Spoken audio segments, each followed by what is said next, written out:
disappear out of the picture, reappear. All right, this is a little, now these should be just cooked a little bit more, okay? And you can take, sometimes, see how the cheese is nice and soft? You can see that. You can just spread it out nice and evenly there, okay? See, in the oven, it kind of has a tendency to crack a little bit. You can see that, right? Okay, so then I just smooth it right out. All right? It's difficult sometimes to see the white on white. You know, if you were standing right here with me, it'd be one thing. But what you want to do is get these a little bit crisp. Okay? Just crisp. Not rock hard. Just crispy like that. All right, so there's your first course. Very simple. Very straightforward. Okay, nothing complicated. You have your rosemary chev crostini, your mixed green salad, and a little red pepper for color, and the balsamic and olive oil vinaigrette. Okay? So that's your first course. All right, so give me a moment, and I'll come back, and I'll show you how to make some pasta, some mastacholo, and we'll be sauteing that with a few spring vegetables and some white wine and garlic, okay? Come back. All right, I'm back.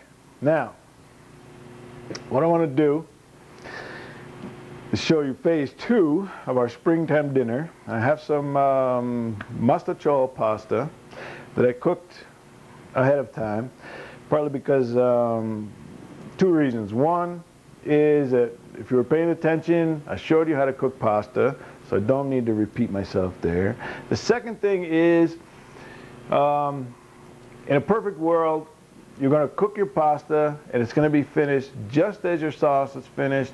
You drain it, mix your hot pasta, not rinsed, mix it in with the fresh sauce, and your meal is ready, okay? But I want to show you second best way to do this, which is to pre-cook the pasta, rinse it in cold water, cool it down, and then you can proceed from there. You know, the thing is that we live in a world that's very, what would you say, hectic sometimes, okay? So you don't always have the leisure to plan and make your meal absolutely perfect, okay? So what I did was I cooked this pasta, this mastacholo, okay? Cooked it al dente, which means it's just cooked. Doesn't mean it's undercooked, okay? I know you're undercooking your pasta. Don't do that. That's not al dente. All right, anyway, enough about that. So what I want to do is take, I have some scallions, nice springtime vegetable. I chopped them on an angle. You see, I'll grab one out of here. You see how these scallions and this pasta, see how they're similar? I did that just so that when the dish is served, you know, it has sort of a consistency. I have here some rhubarb chard, Swiss chard. It's a red Swiss chard, okay? Nice spring vegetable. It's a nice thing to have in your garden, Swiss chard. Comes up 2 years. I have some peas. Whoops, throw them around. I have some peas here, okay? A tomato, not a springtime vegetable, but I wanted some color, okay? And they add a little bit of flavor. Some capers. I have some Kalamata olives, okay? Anyway, what I want to do is get started here. So I have some olive oil, okay? You know what's nice? Extra virgin olive oil, okay? So I'll take in my preheated saucepan, about 2 tablespoons, okay? Olive oil, all right? What I want to do, I have here 1 clove of garlic that I chopped. I'll put that in a pan just to get that started. What it does when you put it in the hot oil, it releases the flavor of the garlic. Do not brown the garlic. Under no circumstances you want to brown the garlic. It becomes bitter. Okay, I put in my scallions. Now I have my Swiss chard. Put that in. Tomato, about a half a tomato. What do I say? 1/4 cup of peas. Put them right in there. Okay? I'll just stir this up a little bit. A little bit of salt. Not a lot of salt. The reason is I have capers, a tablespoon of capers. You know what capers are, don't you? They're the pickled buds of the caper bush, okay? Very important. I have some olives here, Kalamata olives. You see, not too many, right? I want them in there for a seasoning, not for a vegetable to be like a lot of the meal, but these have a nice flavor. So I put them in and they will season the dish, okay? All right, so I let that saute just a little bit. And I'll take a pinch of crushed red pepper, okay, just to add a little heat, a little zip, not a lot. I don't want this to be fire. I want it to be just a little zippy, okay? And also, I want to add a little bit of white vermouth, okay? White vermouth is a white wine that's been flavored with some herbs. I like vermouth for cooking. Okay, so maybe a couple tablespoons, maybe a quarter cup white vermouth. Turn the heat up.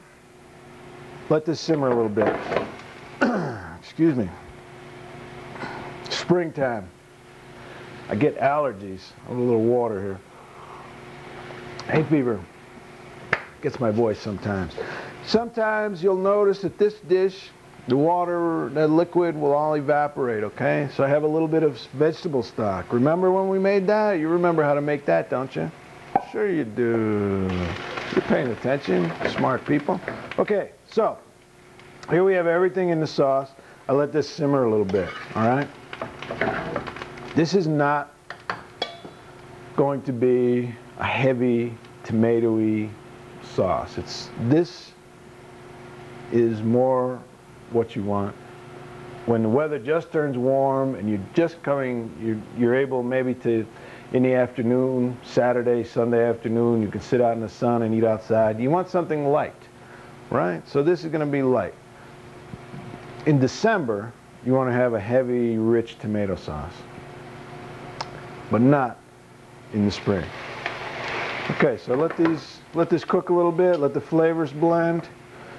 This is a very simple sauce, okay? I don't want to overcook this.